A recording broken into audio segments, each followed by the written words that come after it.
बिस्मिल्लाहिर्रहमानिर्रहीम। अस्सलाम वालेकुम स्टूडेंट्स, मैं हूं हसान फरीद, आपका फिजिक्स टीचर।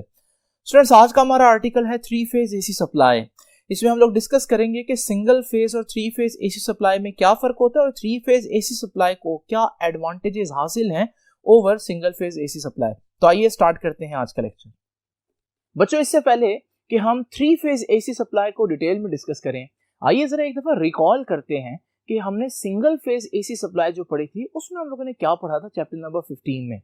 तो सिंगल फेज एसी सप्लाई एक ऐसा जनरेटर होता है जिसमें सिर्फ और सिर्फ एक कॉइल इस्तेमाल होता है। यही वजह है कि उसको हम सिंगल फेज कहते हैं।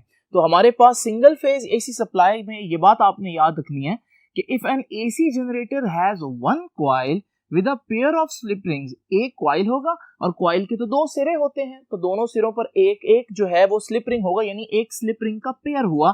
Then it provides one phase या single phase AC at its output.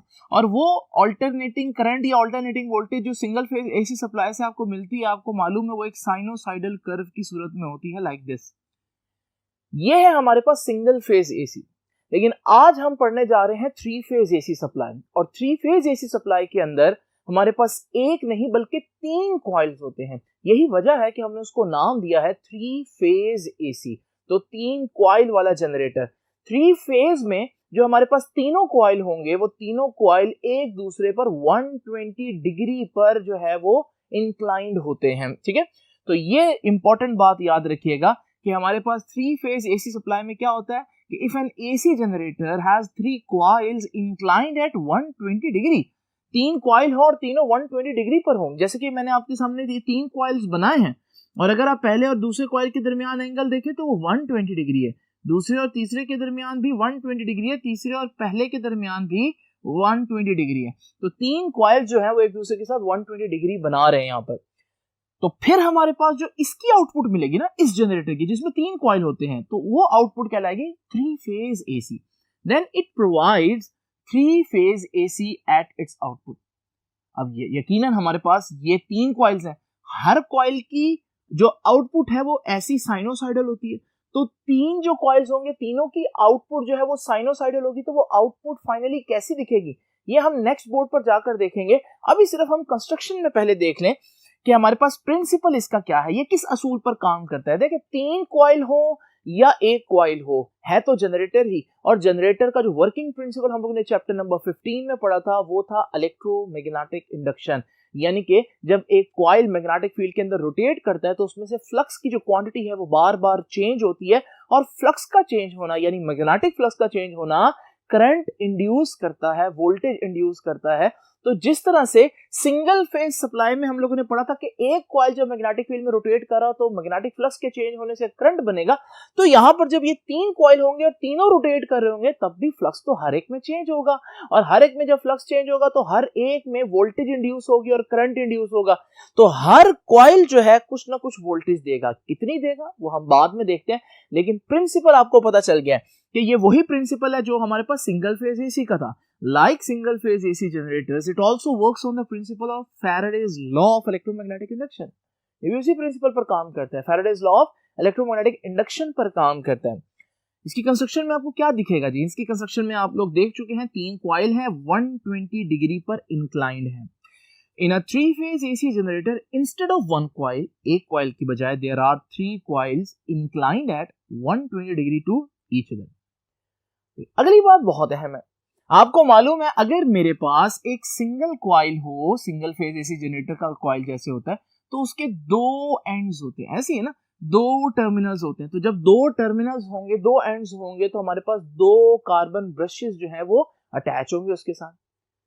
तो यहां पर अब आप सोचें कि अगर एक कॉइल के दो सिरे होते हैं तो फिर तीन कॉइल के 6 सिरे होंगे, यानी कि 6 टर्मिनल्स होने चाहिए।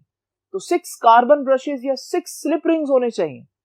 लेकिन मजे की बात यह है कि अगर आप गौर करें तो हमने हर कॉइल का जो न्यूट्रल है उसको कॉमन कर दिया।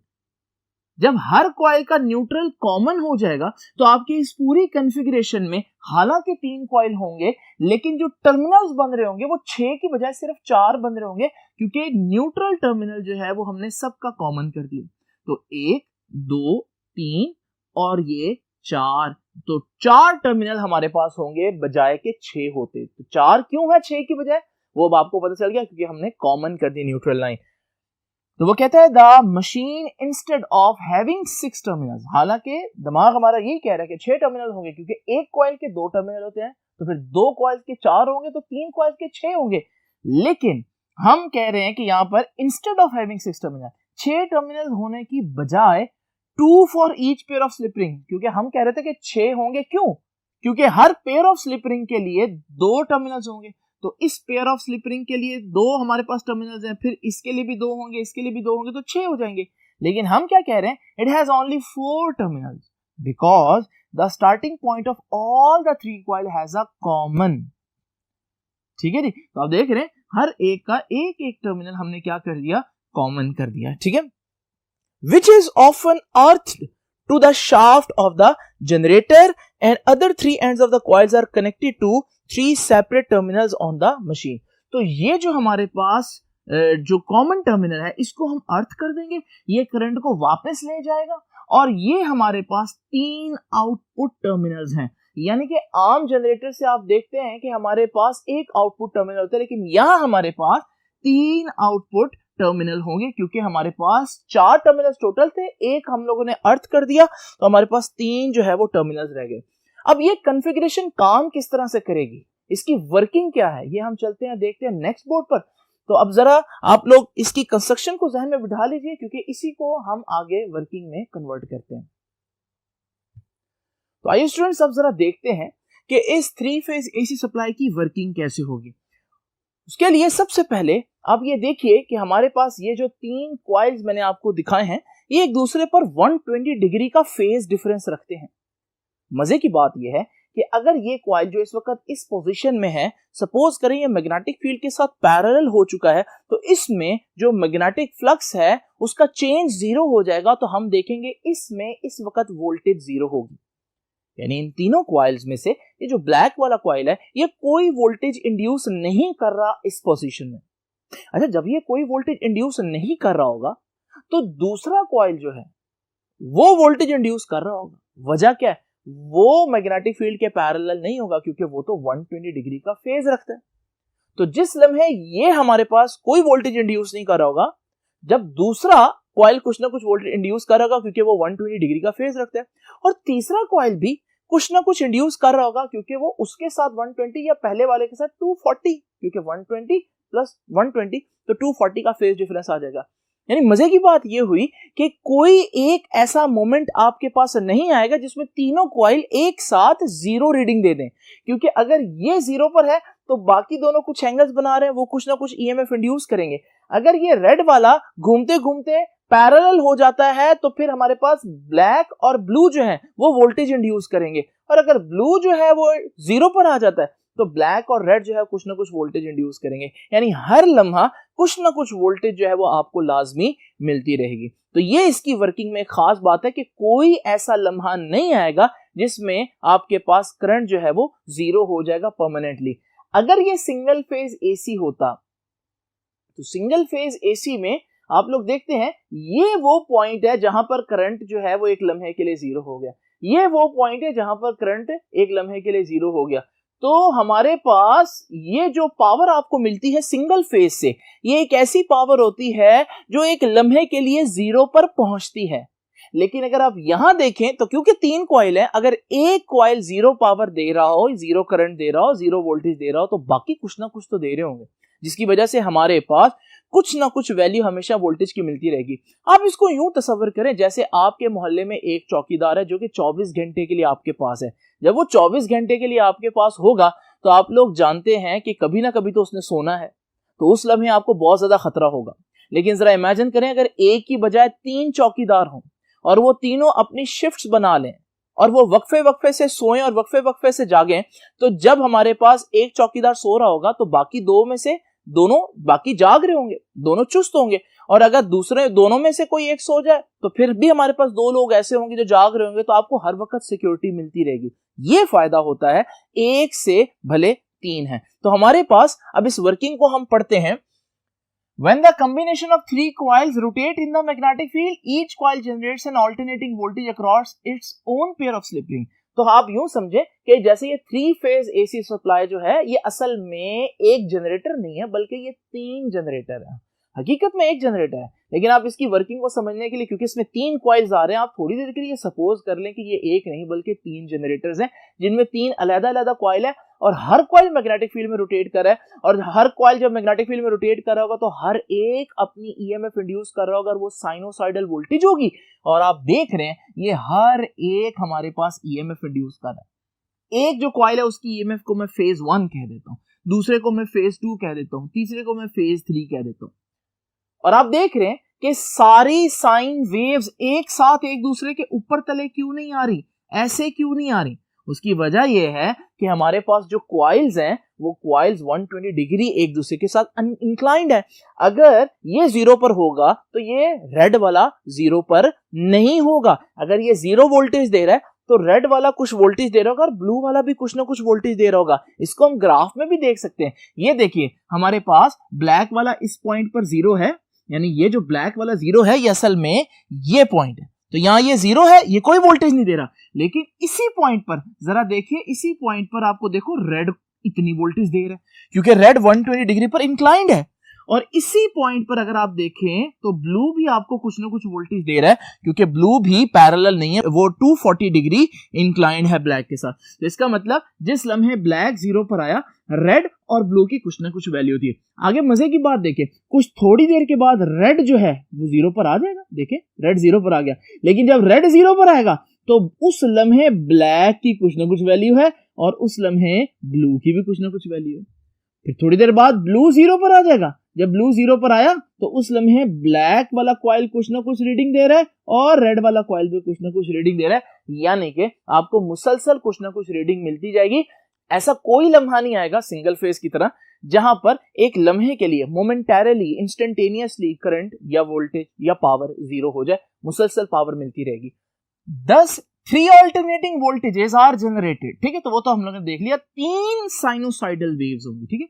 The phase difference between these voltages 120 degree, और वो एक दूसरे के साथ बिल्कुल मैच नहीं कर रही होंगी। ऐसा नहीं है कि सारी एक वक्त में 0 हो जाए, सारी एक वक्त में मैक्सिमम हो जाए। इससे हमें क्या फायदा? अगर मैं 3 चौकीदार रख लूं और तीनों रात को तीनों इकट्ठे सो जाए और दिन को सारे इकट्ठे ड्यूटी दे, अब ड्यूटी भी सारे दे रहे हैं, ठीक है, सो भी उतना ही रहे जितना उनको अलाउ किया, लेकिन इस सारे सिस्टम का फायदा क्या है? रात को इनसिक्योरिटी तो वही की वही हुई ना। तो असल मकसद क्या है 3 चौकीदार रखने का? वो ये नहीं है कि वो एक साथ जागे एक साथ सोए, वो है ये कि जब एक सो रहा हो तो दूसरे तो जागते रहे। तो यहां पर भी ऐसा ही है। तो अगर मैं यूं वोल्टेजेस कर देता, उनमें कोई फेज डिफरेंस ना होता तो फिर क्या होता? सारी एक टाइम 0 हो जाती। जब सारी एक लम्हे पर 0 हो जाती तो फिर तो ये सिंगल फेज वाला काम हो गया, क्योंकि सिंगल फेज में एक लम्हा ऐसा आता है जहां करंट 0 हो जाता है। तो आपने 3 फेज ले लिए, फिर भी एक लम्हा ऐसा आ रहा है जहां करंट 0 हो रहा है, इसका क्या फायदा? इसलिए हम क्या रखेंगे, हम उनमें थोड़ा सा डिफरेंस रखेंगे, जैसे कि मैंने यहां पर आपके सामने रखा है। और जब ये डिफरेंस रखना है तो कैसे रखेंगे? तो असल में ये डिफरेंस हम कहां रखेंगे? असल में ये डिफरेंस हम अपने कॉइल्स में रखेंगे। तो जब कॉइल्स में एंगल का डिफरेंस होगा तो डेफिनेटली उनकी वोल्टेजेस में फेज डिफरेंस आ जाएगा, जैसे कि आप लोग देख रहे हैं। ये चौकीदार वाली मिसाल जो है ना, इससे आपको ये सारी बात समझ में आ सकती है, ठीक है। अब जरा देखिए, वो कहता है कि 3 alternating voltages are generated, the phase difference between these voltages 120 degree. वो तो मैंने आपको बता दिया, फेज डिफरेंस वोल्टेज के बाद 120 डिग्री क्यों है? क्योंकि कॉइल्स के दरमियान एंगल 120 डिग्री है, ठीक है। इट मींस यहां से हमें पता चलता है that when voltage across the first pair of slip ring is 0, यानी ये वाला पॉइंट, या फिर ग्राफ पे ये वाला पॉइंट, जब वोल्टेज 0 होगी तो क्या होगा? क्यों 0 होगी? That is having a phase of 0, क्योंकि उसका फेज 0 हो गया। जब वोल्टेज या उसका फेज 0 हो जाएगा तो क्या होगा? The voltage across the second pair of slip ring would not be 0।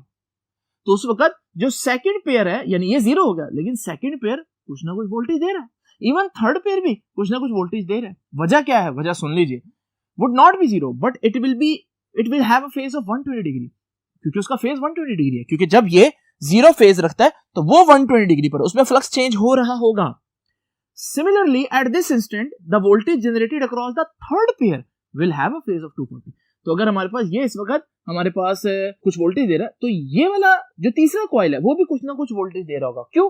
क्योंकि उसका पहले कॉइल के साथ 240 डिग्री बन रहा है, ठीक है ना, ये 120 ये 120 ये, तो हमारे पास 240 हो जाएगा टोटल। तो ये तो हमें पता चल गया कि एक बहुत इंपॉर्टेंट बात कि 3 फेज एसी सप्लाई कभी सोता नहीं है, यानी कभी वो पावर देना बंद नहीं करता, 3 चौकीदारों की तरह, ठीक है। अब जरा देखिए अगली बात बहुत इंपॉर्टेंट है और ये भी बहुत बड़ा फायदा है, ठीक है। आमतौर पर जो आपका सिंगल फेज मीटर होता है वो आपको 230 के करीब वोल्ट्स दे सकता है, ठीक है, लेकिन ये जो हमारे पास 3 फेज सप्लाई है ये आपको 230 वोल्ट तो देता है, लेकिन 230 वोल्ट के साथ साथ ये आपको 400 वोल्ट भी दे सकता है। लेकिन वो कहां मिलेंगे स्टूडेंट्स? यहां पर हमें ये 3 टर्मिनल्स ए, बी और सी नजर आ रहे हैं, ये 3 पॉजिटिव टर्मिनल आप समझ लें, ठीक है, और ये जो डी है ये नेगेटिव टर्मिनल है। अब आप लोग सर्किट कंप्लीट करने के लिए क्या करते हैं, पॉजिटिव टर्मिनल नेगेटिव टर्मिनल को जोड़ते हैं। तो यहाँ पर ये जो डी है ना, इसको मैंने 0 वोल्ट कह दिया, ये देखिए मैंने इसको नीचे यहाँ पर बना दिया 0 वोल्ट के तौर पर, ठीक है। तो मजीद कंफ्यूजन ना हो तो मैं 0 वोल्ट लिख देता हूँ। अगर आप चाहते हैं कि आपका जो 3 फेज एसी जनरेटर है वो आपको 230 वोल्ट ही देता रहे, ठीक है, तो वो 230 वोल्ट कब देगा? अगर आप ए, बी और सी में से किसी एक को डी के साथ कनेक्ट करेंगे, ठीक है, यानी नेगेटिव टर्मिनल के तौर पर डी को लेंगे और पॉजिटिव टर्मिनल के तौर पर ए, बी या सी में से किसी एक को लेंगे। जरा इमेजिन करें, मैंने ए को और डी को 2 टर्मिनल्स के तौर पर ले लिया, तो ये देखें ये ए है, ये कनेक्शन शो करा, और ये डी था ना, तो ये डी है। तो ए और डी के दरमियान अगर मैंने कनेक्शन लगाया तो देखो कितने वोल्ट्स आ रहे हैं, ये रेड में लिखा हुआ 230 वोल्ट, यानी पॉइंट ए और पॉइंट डी के दरमियान मुझे 230 वोल्ट मिलेंगे। अच्छा, इसी तरह से अगर मैं बी और डी, ये बी है और ये नीचे डी है, और बी और डी के दरमियान भी अगर आप देखेंगे तो ये देखें 230 वोल्ट्स आ रहे हैं। इसी तरह से सी और डी, ठीक है, ये डी नीचे लिया हुआ ना 0 वोल्ट, तो सी और डी के दरमियान भी अगर आप देखेंगे तो ये देखिए जी ब्लैक में ये 230 वोल्ट्स लिखे हुए, यानी ए, बी और सी को अगर मैं डी टर्मिनल के साथ कनेक्ट करूंगा, इनमें से किसी एक को डी के साथ कनेक्ट करूंगा तो 230 वोल्ट मिलेंगे। लेकिन अगर मैंने ए, बी और सी को आपस में कनेक्ट कर दिया, यानी ए को बी के साथ या बी को सी के साथ या सी को ए के साथ, तो फिर हमारे पास जो वोल्ट्स मिलेंगे वो 400 वोल्ट मिलेगा। मिसाल के तौर पर ये देखें ये ए है, ये बी है, तो मैं इनको आपस में कनेक्ट कर रहा हूं, ए ऐसे, तो ये देख रहे हैं आप लोग, ये जो मैंने ए और बी को कनेक्ट किया इसमें मुझे 400 वोल्ट्स मिलेंगे, ठीक है। इसी तरह से अगर मैं बी, ए और सी को कनेक्ट कर दूं तब भी मुझे 400 वोल्ट्स मिलेंगे, देख रहे हैं आप लोग 400। इसी तरह अगर मैं बी और डी को कनेक्ट कर दूं तब भी आप देख रहे हैं मुझे 400 वोल्ट मिलेंगे। तो यहां से हम लोगों ने क्या सीखा कि आपको 230 वोल्ट भी मिल सकते हैं और 400 वोल्ट भी मिल सकते हैं, डिपेंड करता है आप कनेक्शन किन 2 पॉइंट्स के दरमियान लेते हैं। अगर आप ए, बी और सी को डी के साथ कनेक्ट करते हैं इंडिविजुअली तो फिर आपको 230 वोल्ट, लेकिन अगर आपने ए, बी और सी को आपस में कनेक्ट करते हैं तो फिर हमारे पास 400 वोल्ट मिलते हैं, ठीक है। तो वर्किंग में दूसरी बात जो मैंने लिखी वो ये है, the voltage across each of lines connected to terminals A, B, C and neutral line यानी D is 230 वोल्ट, यानी A, B और C को में से किसी एक को न्यूट्रल लाइन के साथ कनेक्ट करेंगे तो 230 वोल्ट मिलेंगे। Because of 120 degree phase shift, the voltage across any 2 lines is about 400 volt, और अगर आप A, B और C दोनों में से दरमियान में किसी के वोल्टेज लेंगे तो वो 400 वोल्ट मिलेगा, ठीक है। अब हम देखते हैं advantage of 3 phase AC supply. 3 phase AC supply का एडवांटेज क्या है, फायदा क्या है? फायदा ये है कि हमारे पास 230 वोल्ट के 3 कनेक्शंस निकल सकते हैं। तो इससे क्या होगा, आमतौर पर जब हमारे पास सिंगल फेज एसी सप्लाई हो तो अगर मेरे घर के 3 फ्लोर्स हैं तो सिंगल फेज मैं फर्स्ट फ्लोर को भी दूंगा, सेकंड को भी दूंगा और थर्ड को भी दूंगा। अगर फर्स्ट फ्लोर पर भी एक एसी है, सेकंड पर भी एक एसी है, थर्ड पर भी एक एसी है, तो एक ही फेज पर 3 एसी मैंने चला दिए जिससे वोल्टेज बहुत ड्रॉप हो जाएगा। जैसे आप गर्मियों में देखते हैं जब बहुत ज्यादा एसी हम चलाते हैं तो क्या होता है, जो 220 वोल्ट आने होते हैं वो नहीं आ रहे होते, बल्कि 140, 160, 180 वोल्ट आ रहे होते हैं। इस वजह से एसी भी काम नहीं करते, वो ट्रिप कर जाते हैं। वो क्या वजह होती है? वो वजह ये होती है कि बहुत ज्यादा लोग जो हैं वो एक ही वक्त में एसी जैसी एक बड़ा लोड जो है वो इस्तेमाल कर रहे होते हैं, जिससे वोल्टेज ड्रॉप हो जाता है।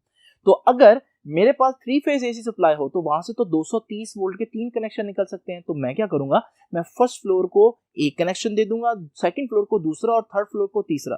इससे क्या होगा, एक फेज पर एक ही एसी चलेगा जिससे ओवरलोडिंग नहीं होगी और चीजें आसानी से काम करती रहेंगी। तो ये एक फायदा है 3 फेज एसी सप्लाई का। The main advantage of having a 3 phase supply that total load of the house or a factory is divided in 3 parts, 3 हिस्सों में आपने डिवाइड कर दिया उसको, so that किस लिए, none of the line is overload, ताकि कोई भी ओवरलोडिंग ना हो। यानी आपने किया क्या है, आपने बजाय तीनों एसी एक फेज पर चलाने के, आपने एक एसी एक फेज पर चलाया, दूसरा दूसरे पर, तीसरा तीसरे पर, तो क्या होगा, 3 फेज थे। If heavy load consisting of number of air conditioners and motors is connected to single phase, अगर हम बहुत से एसी और बहुत से मोटर चला रहे हो और वो सिंगल फेज पर चला रहे हो, its voltage is likely to drop at full load, तो अगर आप बहुत ज्यादा लोड लगाएंगे तो उसके वोल्टेज ड्रॉप हो जाएंगे। जैसे मैंने मिसाल दी कि गर्मियों में, सख्त गर्मियों में वोल्टेज ड्रॉप हो जाते हैं, 220 की बजाय 180 170 वोल्ट आ रहे होते हैं, जिसकी वजह से हमें बिजली पूरी नहीं मिलती, एसी वगैरह नहीं चलते, वो ट्रिप कर जाते हैं। दूसरा इंपॉर्टेंट फायदा क्या है, लोड तो डिवाइड हो गया। 3 फेज एसी सप्लाई का दूसरा फायदा ये है कि 3 फेज एसी सप्लाई 400 वोल्ट भी दे सकता है। कुछ अप्लायंसेस ऐसी होती है जिनको 400 वोल्ट चाहिए होते हैं, कोई बड़ी मोटर वगैरह ऐसी हो तो उनको 400 वोल्ट चाहिए होते हैं, तो वो सिंगल फेज से तो नहीं ले सकते, तो वहां पर 3 फेज जो है वो उनके काम आता है। The 3 phase supply also provides 400 volts which can be used to operate some special appliances requiring 400 volts for their operations। ठीक है, तो स्टूडेंट्स उम्मीद है अब आपको 3 फेज एसी सप्लाई जो है वो समझ में आ गया होगा और इसका क्या फर्क है सिंगल फेज से, ये कैसे बेटर है और क्या इसमें डिसएडवांटेज होगा। डिसएडवांटेज यही होगा कि अगर ये 3 फेज है, ज्यादा करंट देगा, ज्यादा वोल्टेज क्योंकि दे रहा है, तो फिर हमारे पास बिल ज्यादा आएगा। ठीक है, तो ये कमर्शियल मीटर होता है। तो स्टूडेंट्स आपसे